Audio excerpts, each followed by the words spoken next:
Welcome one and all to the Friendship Day celebration. On this day in which we celebrate those we hold near and dear to our hearts, it's only fitting that we likewise pay tribute to Equestria's champion, she who embodies both magic and the growth that comes with friendship, Twilight Sparkle. Twilight Sparkle.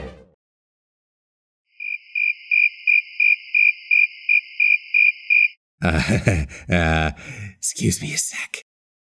Twilight, if you're trying to make me look bad, I can promise you I don't need any help. I'm quite skilled at that myself. And I know you haven't been abducted because, that's kind of my shtick. Oh, I see what's happening here. Making a big speech on Friendship Day in front of lots of ponies. Who wouldn't have some anxiety? But Twilight, you're not addressing a group of strangers.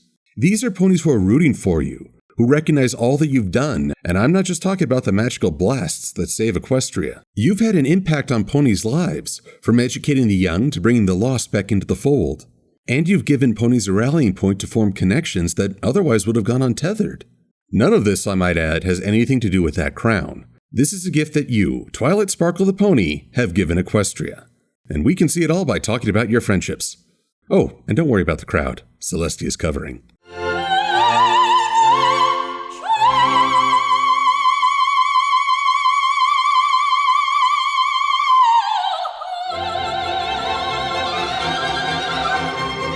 She can go on for hours.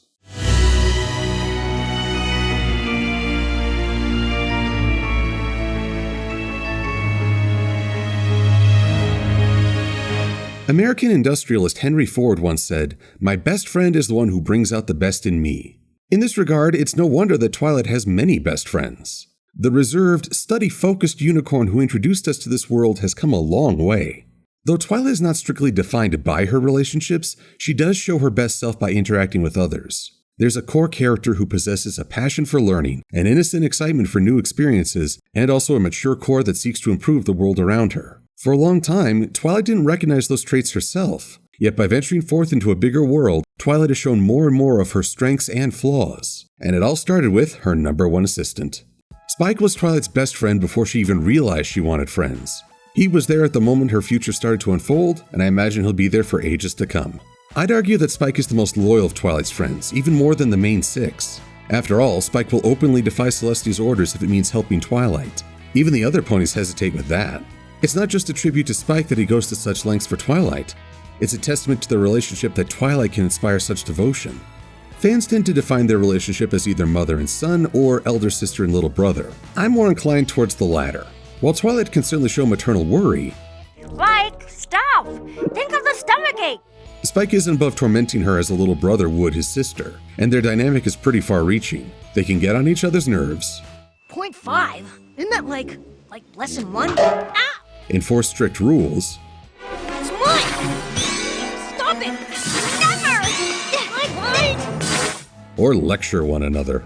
You really should lighten up, Twilight. It's a party! Yet at their relationship's core is a deep love that's as strong as any family member. The surest way to break Spike's heart is to make him feel like Twilight doesn't love him. And Twilight needs Spike to be her anchor. He's the innocent voice that reminds Twilight of when she's doing something wrong, or the one who can tell her what she doesn't want to hear. In a strange sense, Spike can be Twilight's conscience. He's certainly been a font of advice when it comes to Twilight's two frenemies. Let me hit you with another quote by Winston Churchill. You have enemies? Good. That means you stood up for something sometime in your life. And Twilight has indeed stood against conquerors for the sake of Equestria, but the greatest tests of herself have come from other sources. Trixie started out as a braggart, making Twilight retreat from her own talent. Remember how many pep talks Spike had to offer to encourage action? It's not the same thing, Twilight! You'd be using your magic to stand up for your friend! And in the end, contrasting herself against Trixie helped Twilight realize that it was okay to be confident in her abilities. So how fitting that Trixie's return would shake Twilight's confidence.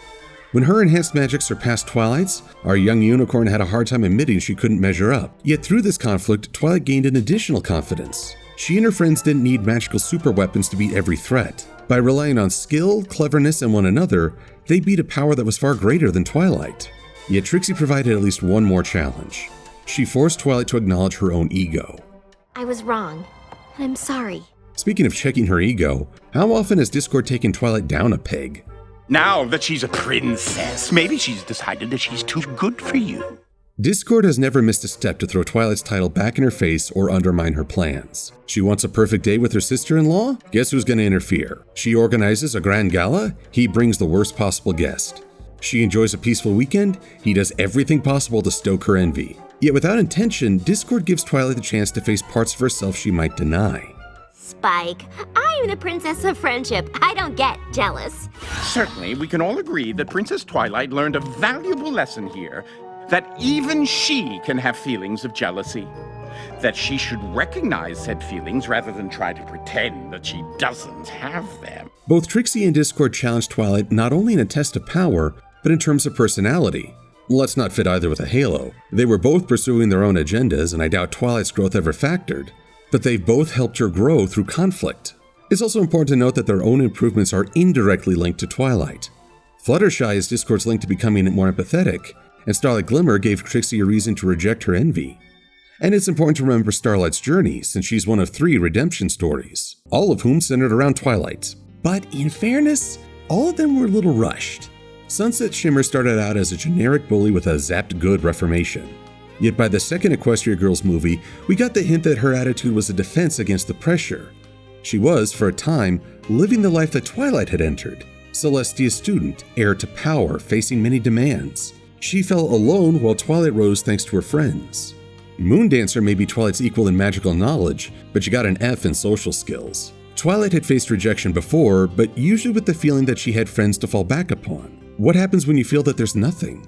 Moondancer was a reminder of Twilight's old self, and Twilight got to show some of her best care and humility in trying to help Moondancer overcome past pain. Starlight Glimmer was a test against Twilight in terms of raw magical power. So much so that Twilight had to admit she couldn't steamroll her way to a resolution. She had to reach Starlight as an individual, and in doing so form a connection. The important thing in all these is that by seeing these characters fall, we also see how Twilight overcame. We see how much friendship has enriched her life and how in turn she tries to enrich others. We see how Twilight not only has magical talent, but also compassion to treat others as true equals. Yet for all that, I don't want to imply that these characters are what Twilight would have become in different situations. Yes, Moondancer hit close to the mark, but there was one element to her that I never saw in Twilight: anger. Bit embarrassing that you were the best she could do. Ugh. Quiet!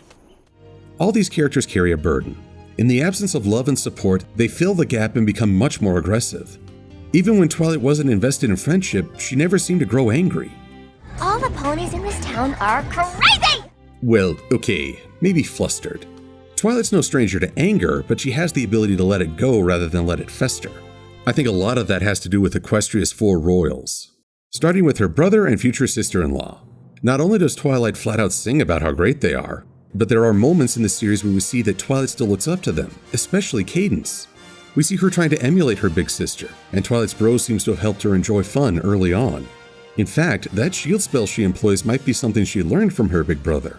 Although these two didn't hit the scene until season 2, I think Twilight displayed some of their influence during the premiere. For a pony who didn't emphasize socializing, Twilight knew how to handle more than a few road bumps, such as how to motivate a lazy pony. I could clear this sky in 10 seconds flat. Prove it. How to address fillies. Sorry, but we have an awful lot to do. And even dealing with the ultimate manifestation of shyness. Twilight never lost her temper or became impatient. Deceptive, but not hostile. There are signs she's had experience dealing with a variety of personalities before. Yet for all the strengths she may have learned, I think Twilight's also picked up some bad habits. I've talked before about Twilight's impulse to fix things with magic. Is it possible she picked that up from watching Cadance zap relationships?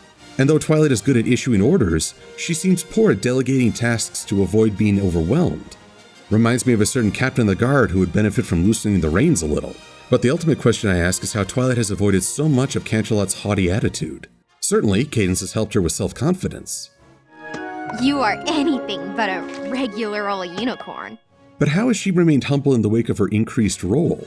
No pony should trade for my books just because I'm a princess. I'm not better than any pony else. Although I should clarify, being royalty and a national heroine does set her apart from others. That's not arrogance, that's fact. The humility is that she doesn't treat others as lesser ponies. While one can link that to Cadance and Shining Armor's influence, and hopefully her parents as well, I think that virtue came from Princess Celestia. I'd like it if Celestia had some standout time of her own, but right now I think her best virtues are shown through Twilight. Celestia was Twilight's first pull into a larger world. Just by witnessing Celestia's poise and power, Twilight found her love of learning and magic. And while Twilight does love Cadance, it's clear she idolizes Equestria's ruler. More than anything, I get the sense that Celestia is trying to find ways to get Twilight to lighten up. Even now, as a princess, Twilight still lapses into the eager-to-please student. And perhaps that's the greatest hurdle for Twilight to overcome. Despite Celestia's continued encouragement, Twilight has confidence issues. I think the ultimate test for Twilight would be to say no to Celestia, to stop following her teacher's lead and forge her own path. So with 3 royal role models, how does Luna fit into this? She came into Twilight's life much later and is far less regal. Huzzah! How many points do I receive? But here's the thing. Twilight was the only pony who was willing to reach out to Luna. While others were intimidated by her history or status, Twilight saw a pony who was having trouble. In a way, the positive traits the royal family instilled in Twilight came back to help one of their own. I'd say Luna eclipsed as one of Twilight's best showings. I'm going to do what I do best. Lecture her! Of course, the greatest testament to Twilight isn't bringing 1 or 2 ponies back into the fold. It's how she's built a bond with her 5 friends. We've learned about the main 6 relationships before Twilight's arrival. Rarity and Applejack seemed to know one another, while Rainbow and Fluttershy were longtime friends. Yet it wasn't until Twilight came to town that the group really started to gel, and we've seen how fragmented they can become without her. And I think the reason for that, dear Twilight, is because you say yes. Once Twilight realized how much her friends meant, she stopped turning down opportunities. The former bookworm suddenly wanted to participate in fashion shows, run races, attend sporting events, clean pigs. Each of our heroines has a strong personality, but with that comes strong boundaries. Remember how unwilling Rarity was to participate in the Sisterhood social? Or how bored Rainbow gets at Fluttershy's animal play dates? Would Pinkie have all that much fun sitting still and being fitted for a dress alone? Twilight helps bridge the gap between these disparate tastes, and she often does it with an infectious enthusiasm. Because this group exists despite Twilight's hesitation. All 5 were drawn to Twilight, or Spike, because of a certain charisma. Twilight addresses ponies with a sincere attitude. Though she may blunder, there's never a do as I say, not as I do approach. She lives her beliefs and finds the balance between respecting others while not compromising herself. And that's why these ponies are here to see you, Twilight. Not because of a crown or a castle or wings or even your magic. All of that is just dressing upon your core self. An eager young spirit who has the passion for learning and new experiences.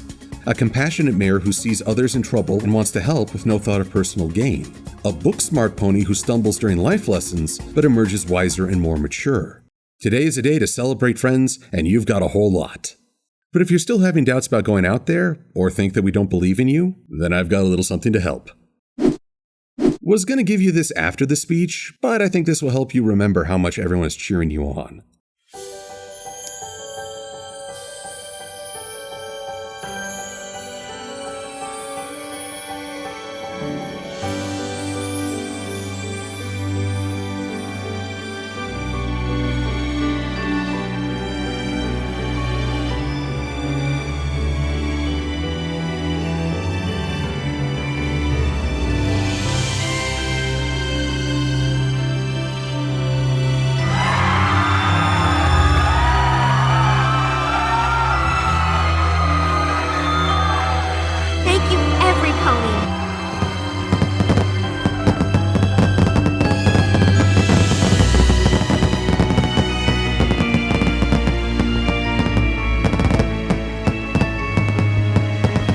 I'm Silver Quill. Thanks for watching.